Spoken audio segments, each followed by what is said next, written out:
ನೋಡಿ, ಅವ್ರಿಗೆ ಭಾರತೀಯ ಜನತಾ ಪಕ್ಷದವ್ರಿಗೆ RSSನವ್ರಿಗೆ ಸೋಷಿಯಲ್ ಜಸ್ಟಿಸ್ನಲ್ಲಿ ನಂಬಿಕೆ ಇಲ್ಲ, ಅವರಿಗೆ ಬದ್ಧತೆಯೇ ಇಲ್ಲ. ನೀವು ಈ 100 ವರ್ಷಗಳ ಇತಿಹಾಸ ನೋಡಿದ್ರೆ ಯಾವಾಗಲೂ ವಿರೋಧ ಮಾಡ್ಕೊಂಡು ಬಂದಿದ್ದಾರೆ. ನಾಲ್ವಡಿ ಕೃಷ್ಣರಾಜ ಒಡೆಯರು ಮಿಲ್ಲರ್ ಕಮಿಷನ್ ಆಯ್ತಲ್ಲ, ಅವತ್ತಿನಿಂದ ಇವತ್ತವರಿಗೆ ವಿರೋಧ ಮಾಡ್ಕೊಂಡೇ ಬಂದಿದ್ದಾರೆ. RSSನವರು ಯಾವತ್ತೂ ಕೂಡ 1925ನೇ ಇಸ್ವಿನಲ್ಲಿ RSS ಪ್ರಾರಂಭ ಆಯಿತು. 100 ವರ್ಷ ಆಯಿತು. ಈ ವರ್ಷ 2025ಕ್ಕೆ 100 ವರ್ಷಗಳಾಗ್ತಾ ಇದೆ. ಯಾವತ್ತೂ ಅವರು ಮೀಸಲಾತಿನ ಒಪ್ಕೊಂಡಿಲ್ಲ. ಆದರೆ ಅನಿವಾರ್ಯವಾಗಿ ರಾಹುಲ್ ಗಾಂಧಿಯವರು ಒತ್ತಾಯ ಮಾಡ್ತಾಯಿದ್ರು. ಕಳೆದ 2 ವರ್ಷಗಳಿಂದ ಭಾಳ ಸೀರಿಯಸ್ ಆಗಿ ಒತ್ತಾಯ ಮಾಡ್ತಾಯಿದ್ರು. ಮತ್ತು ಮ್ಯಾನಿಫೆಸ್ಟೋನಲ್ಲೂ ಕೂಡ ಸೇರಿಸಲಿಕ್ಕೆ ಅವರೇ ಕಾರಣಕರ್ತರು. ಮತ್ತು ನಾವು ಪತ್ರನೂ ಬರೆದಿದ್ದೆವು. ಮಲ್ಲಿಕಾರ್ಜುನ್ ಖರ್ಗೆ ಅವರು ಒಂದು ಪತ್ರನೂ ಕೂಡ ಬರೆದಿದ್ದರು 2023ರಲ್ಲಿ. ಅದಾದಮೇಲೆ ನಾವು ಈಗ ಜಾತಿ ಗಣತಿ ಮಾಡ್ತೀವಿ ಅಂತ ಹೇಳಿದ್ದಾರೆ. ಅದರ ಟೈಮ್ ಫಿಕ್ಸ್ ಮಾಡಿಲ್ಲ, ಯಾವಾಗ ಮಾಡ್ತೀವಿ ಏನು ಅಂತ ಹೇಳಿಲ್ಲ. ಇದರಲ್ಲಿ ಜನಗಣತಿನಲ್ಲೇ ಜಾತಿ ಗಣತಿ ಮಾಡ್ತೀವಿ ಅಂತ ಹೇಳ್ತಾರೆ. ಸೊ ನಾವು ಏನು ಹೇಳೋದು ಅಂದರೆ, ಒಂದು ಸೋಷಿಯೋ ಎಕನಾಮಿಕ್ ಎಜುಕೇಷನಲ್ ಸರ್ವೆ ಆಗಬೇಕು. ಇನ್ನೊಂದು ಈ ಸೀಲಿಂಗ್ ಇದೆಯಲ್ಲ, ಅದನ್ನು ಸಂವಿಧಾನಕ್ಕೆ ತಿದ್ದುಪಡಿ ತೆಗೆದಾಗಬೇಕು.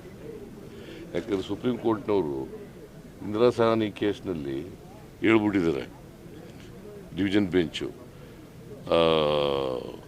50%ಗಿಂತ ಮೀಸಲಾತಿ ಹೋಗಬಾರ್ದು ಅಂತ ಹೇಳ್ಬಿಟ್ಟಿದ್ದಾರೆ.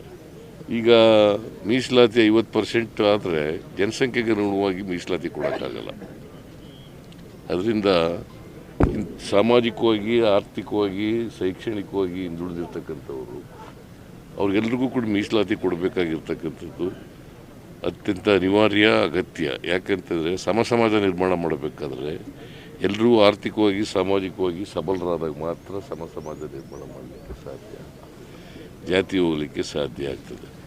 ಈಗ ನರೇಂದ್ರ ಮೋದಿಯವರಿಗೆ ನಾನು ಒತ್ತಾಯ ಏನು ಮಾಡ್ತೀನಿ ಅಂತಂದರೆ, ಒಂದು ರಾಹುಲ್ ಗಾಂಧಿಯವರು ಕೂಡ ಒತ್ತಾಯ ಮಾಡಿದ್ದಾರೆ. ಒಂದು ಸೀಲಿಂಗ್ ಇದೆಯಲ್ಲ 50%, ಅದನ್ನು ತೆಗಿಬೇಕು. ಎರಡನೇದು ಖಾಸಗಿ ಕ್ಷೇತ್ರದಲ್ಲೂ ಕೂಡ ಮೀಸಲಾತಿಯನ್ನು ತರಬೇಕು. ಇವೆರಡೂ ನಾನು ಒತ್ತಾಯ ಮಾಡ್ತೀನಿ. ಮತ್ತು ಸಮಯ ಯಾವಾಗ ಮಾಡ್ತೀವಿ, 3 ತಿಂಗಳು ಮಾಡ್ತಾರ, 4 ತಿಂಗಳಿಗೆ ಮಾಡ್ತಾರ ಅಂತ ಹೇಳ್ಬೇಕು. ರೋಹಿಣಿ ಮೀಸಲಾತಿ ಇದೆಯಲ್ಲ, ಅದ್ರ ಜೊತೆಗೆ ಇದನ್ನು ಕೂಡ ಮಾಡಬೇಕು. ಸರ್, ಮಂಗಳೂರಿನಲ್ಲಿ ಹಿಂದೂ ಕಾರ್ಯಕರ್ತನ ಹತ್ಯೆ ಆಗಿದೆ ಸರ್. ಮಂಗಳೂರಿನಲ್ಲಿ ಪದೇ ಕೋಮು ಗಲಭೆಗಳು ನಡೀತಾ ಇರೋದು. ಈಗ ಅಲ್ಲಿ ನಾನು ಇದು ಯಾಕೆ ನಡೆದಿದೆ ಅಂತ ಗೊತ್ತಿಲ್ಲ ನನಗೆ. ರೌಡಿ ಶೀಟರ್ ಆಗಿದ್ದ ಅಂತ ಹೇಳ್ತಾರೆ. ನಾನು ನೋಡಬೇಕು ಅದನ್ನು. ಇನ್ನೂ ಮರ್ಡರ್ ಆಗಿದೆ. ಪೊಲೀಸ್ನವ್ರಿಗೆ ನಿನ್ನೆ ಮಾತಾಡಿದಾಗ ಲಾ ಆ್ಯಂಡ್ ಆರ್ಡರು ADGP ಇದ್ದಾರಲ್ಲ, ಅವ್ರನ್ನ ಕಳಿಸಿದ್ದೀವಿ. ಕೂಡಲೇ ಅಲ್ಲಿ ಹೋಗಿ ನೋಡಪ್ಪ ಏನಾಗಿದೆ ಅಂತ ನೋಡಬೇಕು ಅಂತ. ಯಾಕೆ ಮರ್ಡರ್ ಆಗಿದೆ, ಏನು ಕಾರಣ, ಇವೆಲ್ಲ ಗೊತ್ತಿಲ್ಲ ನನಗೆ. ಯಾರು ಮಾಡಿದ್ದಾರೆ ಅದಕ್ಕೆ ಕೂಡಲೇ ಅಕ್ಯೂಸ್ಡ್ ಯಾರ್ಯಾರು ಆಗಲಿ, ಮನುಷ್ಯನ ಪ್ರಾಣ ಭಾಳ ಮುಖ್ಯ. ಅದಕ್ಕೋಸ್ಕರ ಕೂಡಲೇ ಅಪರಾಧಿಗಳನ್ನು ಪತ್ತೆ ಹಚ್ಚತಕ್ಕಂಥ ಕೆಲಸ ಮಾಡಬೇಕು, ಅವ್ರನ್ನ ದಸ್ತಗಿರಿ ಮಾಡಬೇಕು, ಅವ್ರ ಮೇಲೆ ಕಾನೂನು ರೀತಿಯ ಕ್ರಮ ತಗೊಳ್ತಕ್ಕಂಥದ್ದು ಆಗಬೇಕು ಅಂತ ಹೇಳಿದ್ದೀನಿ.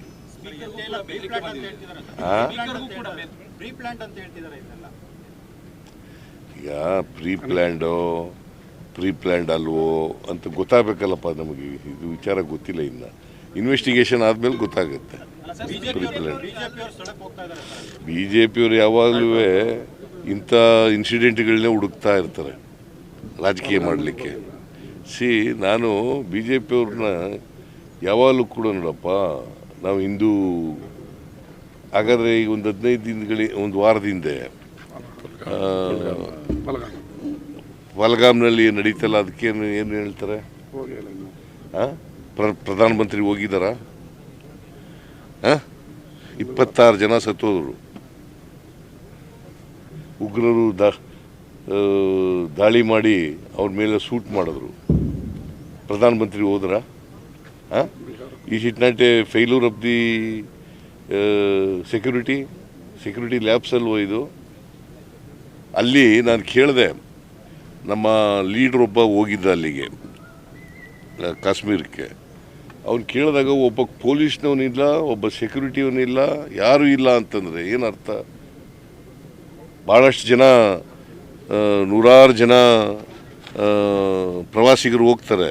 ಅಂಥ ಸ್ಥಳದಲ್ಲಿ ಪೊಲೀಸ್ನವ್ರು ಇರಬೇಕಾ ಬೇಡ? ಪೊಲೀಸ್ನವರೇ ಇರಲಿಲ್ಲ. ಸ್ಪೀಕರ್ಗೂ ಕೂಡ ಬೆದರಿಕೆ ಕರೆ ಬಂದಿದೆಯಂತೆ ಸರ್. ಸ್ಪೀಕರ್ ಹೇಳ್ತಾ ಇದ್ದಾರೆ ಸರ್, ಯುಟಿ ಖಾದರ್ ಅವರು. ಈಗ ನನಗೂ ಬೆದರಿಕೆ ಕರೆಗಳು ಬರ್ತವೆ, ಏನು ಮಾಡೋಕ್ಕಾಗಲ್ಲಯ್ಯ. ಅದಕ್ಕೆ ಪೊಲೀಸ್ನವ್ರಿಗೆ ತಿಳಿಸಿದ್ದೀವಿ, ಯಾರು ಬೆದರಿಕೆ ಕರೆ ಮಾಡ್ತಾರೆ ಅವ್ರನ್ನ ಪತ್ತೆ ಹಚ್ಚಿ ಅವ್ರ ಮೇಲೆ ಕ್ರಮ ತಗೊಳ್ಳಿ ಅಂತ ಹೇಳಿದ್ವಿ. ನಿಮಗೂ ಬಂದಿದೆಯಾ ಸರ್ ಆ ಥರ? ಹೌದು, ನನಗೂ ಬಂದಿದೆ ಸರ್. ಇನ್ನೊಂದು, ನಿಮ್ಮ ಸರ್ಕಾರ ಬಂದಮೇಲೆ ಪ್ರತಿ ಸಾರಿನೂ ಲಿಕ್ಕರ್ ಪ್ರೈಸಸ್ ಜಾಸ್ತಿ ಆಗ್ತಾ ಇದೆ ಅಂತ ಪಾಪ ಎಲ್ಲರೂ ಬೇಜಾರು ಮಾಡ್ಕೊಳ್ತಾ ಇದ್ದಾರೆ. 10%, 8% ಯಾವ ಥರ ಅಂದ್ಬಿಟ್ಟು ಇಲ್ಲ ನೋಡಯ್ಯ, ಇದು ಟೆಂಪರೆನ್ಸ್ ಬೋರ್ಡ್ ಅಂತ ಇದೆ, ಗೊತ್ತಾ ನಿನಗೆ?